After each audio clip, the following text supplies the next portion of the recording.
મિત્રો, ફરી એકવાર નવા દિવસની ભેટને માટે ઈશ્વર પિતાનો આભાર માનીએ. આજે આપણે એક નવો વિષય લઈને આવ્યા છીએ. આજના વિષયનું નામ છે મનમાંથી કડવાશ દૂર કરો. એક ગામમાં મેક્સવેલ નામનો યુવાન રહેતો હતો.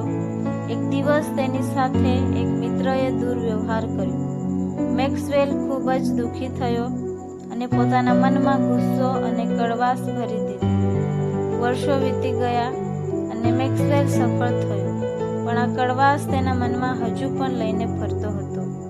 એ હસતો પણ નહોતો, લોકોને શંકાની નજરે જોતો હતો અને અંદરથી તૂટી ગયો હતો.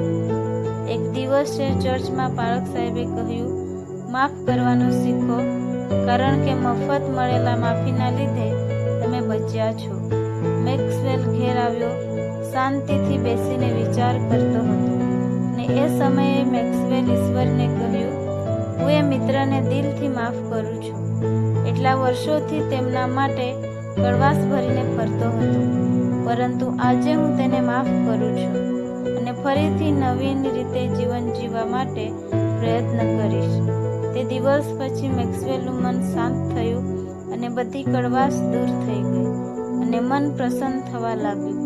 પવિત્ર શાસ્ત્રમાં કલસીઓનો પત્ર 3 અધ્યાય અને 13મી કલમમાં લખવામાં આવ્યું છે, એકબીજાનું સહન કરો ને જો કોઈને કોઈની સાથે કજ્જો કર્યો હોય તો તેને ક્ષમા કરો. જેમ ખ્રિસ્તે તમને ક્ષમા આપી તેમ તમે પણ કરો. વહાલાઓ, જે રીતે ખ્રિસ્તે આપણને માફ કર્યા છે તેમ આપણે પણ એકબીજાને માફ કરીએ. મનમાં ગમે તેવી કડવાશ હોય અને કડવાશ આપણા જીવનમાંથી દૂર કરી